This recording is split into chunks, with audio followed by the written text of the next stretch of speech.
Hola, muy buenas noches, sean todos bienvenidos. Vamos a iniciar nuestro proceso de consultoría y conocer este estándar de competencia que es muy interesante. Consultoría a Empresas Rurales, ECO 069.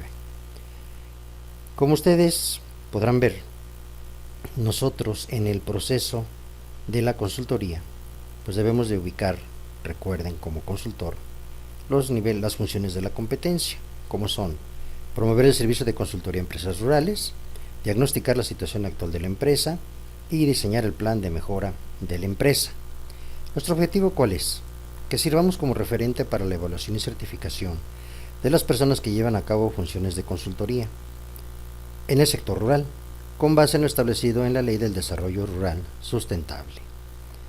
Pues bien, si nosotros estamos decididos a dedicarnos a la consultoría de este rural, pues nosotros debemos de conocer cómo ofrecer servicios de consultoría, explicar las etapas de la consultoría, los mecanismos a utilizar, cómo obtener la información general de la empresa, cuestionarios, registro de información y el acuerdo de la fecha para poder entregar el diagnóstico y la propuesta de intervención.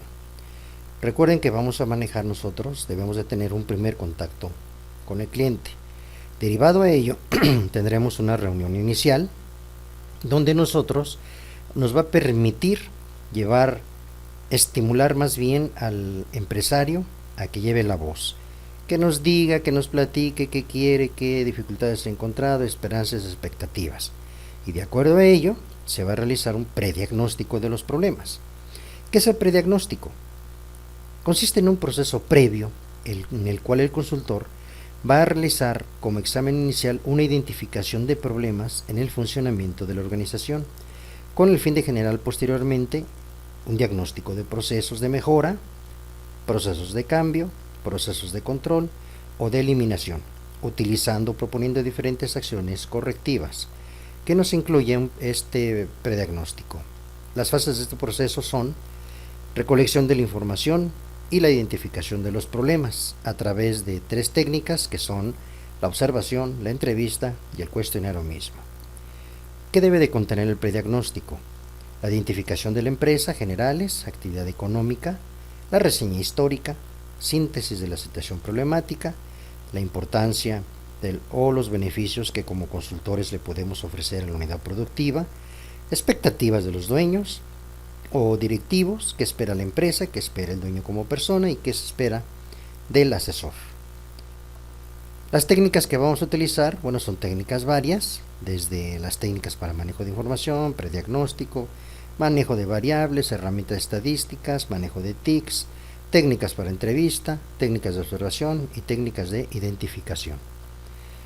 También tenemos las fuentes de información. Aquí, ¿qué nos interesa? Recuerden que las fuentes de información nos van a otorgar, nos van a brindar, pues la información genérica de la empresa, de las cuales yo les voy a agradecer en su manual que puedan leerlas cada una de ellas detenidamente, pero son estas. ¿Cuáles son esas fuentes? Materiales de información para los estudios preliminares. 2. Información procedentes de otras fuentes publicadas, ¿verdad? Donde nos vamos a enterar pues de todo lo que las fuentes externas de información referente al sector en que estamos trabajando. También registros e informes internos del cliente, todos los informes que tengan ellos dentro de la empresa. Y estas fuentes pueden ser directas, como entrevistas, encuestas, cuestionarios, o indirectas, que las recolectaremos nosotros del INEGI, Internet o bibliotecas. De ahí, bueno, tendremos que ver que también tendremos en la selección de la información, debe de ser confiable. El indicador de confiabilidad, acuérdense que es el cálculo numérico que nos define el grado de error contenido en un instrumento. Todo instrumento tiene un coeficiente de confiabilidad, grado de error contenido dentro del instrumento. Debe ser, y la confiabilidad va a estar manejada por dos elementos, que es medida de estabilidad, confiabilidad por test reset, retest y método de formas alternativas o paralelas. Y también método de mitades partidas o el coeficiente alfa de Cronbach. Bueno, también recuerden que un cuestionario debe de tener validez. La validez es el grado que un instrumento de medición mide realmente las variables que se pretenden medir. Y recuerden, Tenemos este anexo en la plataforma, en las fuentes de información, y también tenemos un cuestionario que se encuentra dentro de la plataforma como referente. Y bueno, seguiremos entonces. Nosotros también tenemos dentro de la validez, tiene estos criterios: validez del contenido, validez de criterio y validez de constructor, que esta última es la que más nosotros vamos a utilizar para poder aplicarlo en este prediagnóstico diagnóstico de nuestra consultoría. Y les sugerimos, bueno, que investiguen a través de libros de metodología de la investigación o de estadística, para que obviamente puedan tener mayores herramientas en estos métodos. Aquí estamos presentando también algunos tipos y características de cuestionarios y guías de entrevista. Una pregunta, bueno, puede ser clara y comprensible, no debe incomodar a quien la responde. Hay varios elementos que yo les estoy poniendo aquí en su manual, porque los cuestionarios deben de ser autoadministrados, por entrevista personal, por entrevista telefónica, o autoadministrado y enviado por correo postal, que ahora, bueno, todos utilizamos ya también lo que es información electrónica. Planificación del cometido.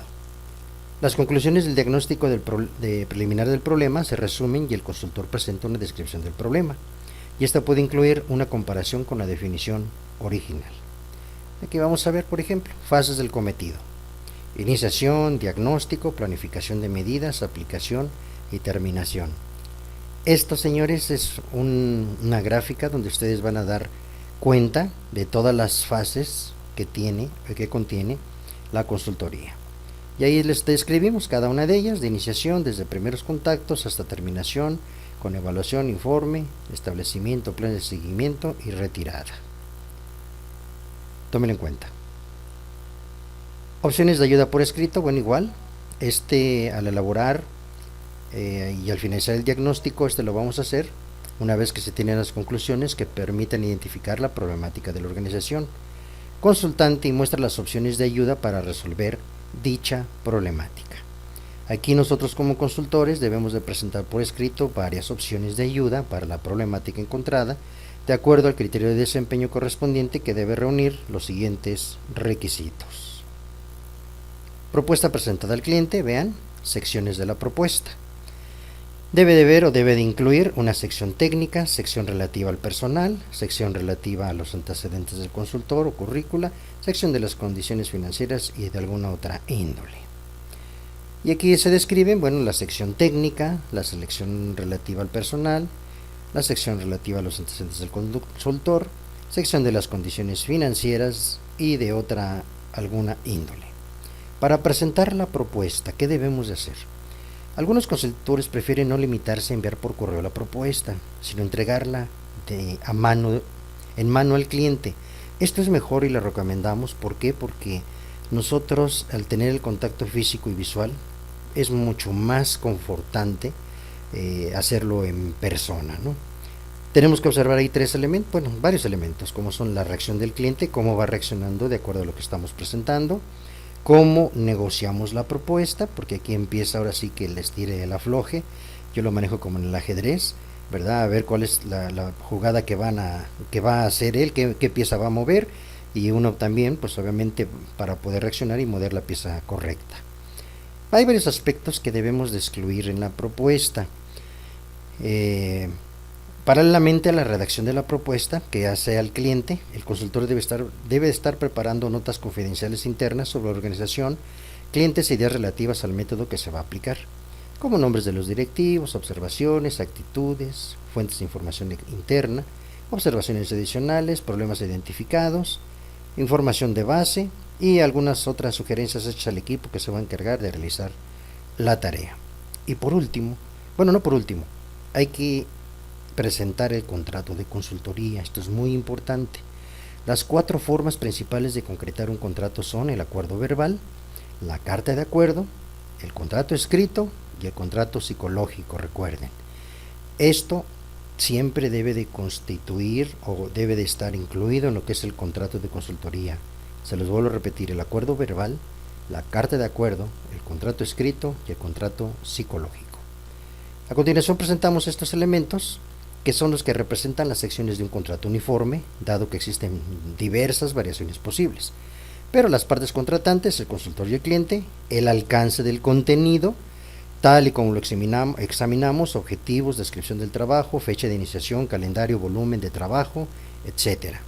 Productos de trabajo, los documentos, informes que vamos a entregar y aportaciones del consultor y del cliente, tiempo de expertos, del personal y otras aportaciones.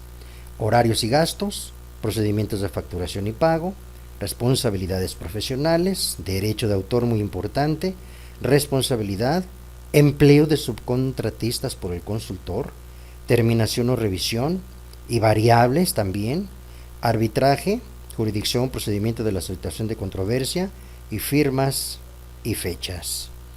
Todo esto debe de incluir el contrato de consultoría. Sin embargo, les recuerdo, hay que registrar también las respuestas obtenidas de la entrevista, cerrar la entrevista agradeciendo la participación y cooperación recibida, y recuerden que también manejar la ética profesional en la consultoría, o sea, revelar o permitir que se revele información confidencial relativa a la empresa y al personal del cliente. Son parte de lo que debemos de incluir. Aceptar un trabajo para el que no es competente, bueno, pues eso no lo podemos hacer. Más bien estos son cosas que no debemos de realizar. Concertar cualquier acuerdo que quite objetividad, no llegar a un acuerdo de antemano, porque resulta que no se lo dije y después se lo estoy diciendo, o hacer cualquier cosa que quite prestigio a la consultoría de empresas como profesión.